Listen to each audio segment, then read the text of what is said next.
প্রিয় দর্শক আসসালামু আলাইকুম। রিতাস কিচেন মানে নতুন নতুন রান্নার ভিডিও। তো আজকেও আমি একটা নতুন ভর্তার ভিডিও নিয়ে এসেছি। মাছ মাংস খেতে খেতে যখন আর ভালো লাগে না, মুখে রুচি থাকে না, তখনই মন চায় যে একটা ভর্তার আইটেম তৈরি করে ফেলি। তো আজকেও সেই ভর্তার তৈরি করার সে প্রয়াস।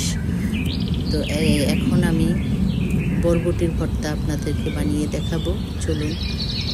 এখানে বরবটি নিয়েছি আমি 250 গ্রাম, আর 6টা রসুন কোয়া, আর 3টা পেঁয়াজ ফালি করে নিয়েছি, একটা মাছের টুকরা নিয়েছি, হলুদ লবণ আর সামান্য মরিচ মাখিয়ে নিয়েছি।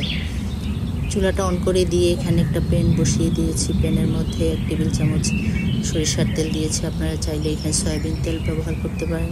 তো মাছের টুকরা দিয়ে এখানে মাছটাকে আমি লো হিটে উলট পালট করে 2 পাশেই ভালোভাবে ভেজে তুলে রাখবো। তো মাছ ভাজা আমার হয়ে গেছে। এখন যে রসুন পেঁয়াজ ছিল সেটা এখন আমি এর মধ্যে দিয়ে দিব, আর এর সাথে দিয়ে দিব কাঁচামরিচ, একটু কেটে দিয়ে দিচ্ছি তাড়াতাড়ি সিদ্ধ হওয়া নরম হওয়ার জন্য, আর একটা শুকনা মরিচ দিয়ে দিব। দিয়ে চুলার আঁচটা কমে রেখে লো হিটে রেখে আমি এটা একদম নরম হওয়া পর্যন্ত বাদামি করে ভেজে তুলে ফেলবো। তো আমার পেঁয়াজ রসুন ভাজা হয়ে গেছে, তুলে এক সাইডে রেখে দিব। সে প্যানে আমি আবার বরবটি দিয়ে দিব। বরবটির মধ্যে আমি একটু লবণ দিয়ে দিব তাড়াতাড়ি নরম হওয়ার জন্য। এটা একটু সময় নিয়ে আপনারা করবেন, আপনাদের সুবিধা মতো করে, তারপরে তুলে নেবেন।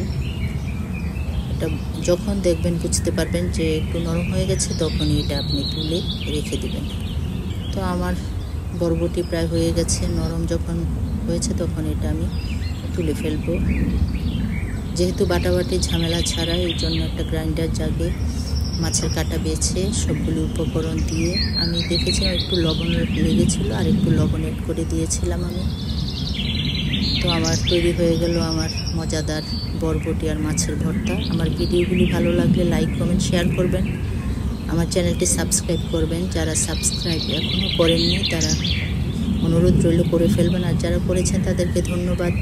গরম ভাতের সাথে এই ভর্তাটা আপনারা বানিয়ে পরিবেশন করবেন। আগামী পর্বে যে কোনো নতুন ভিডিও নিয়ে আপনাদের সামনে হাজির হব। সেই পর্যন্ত ভালো থাকবেন, সুস্থ থাকবেন, আমার জন্য দোয়া করবেন। আল্লাহ হাফেজ।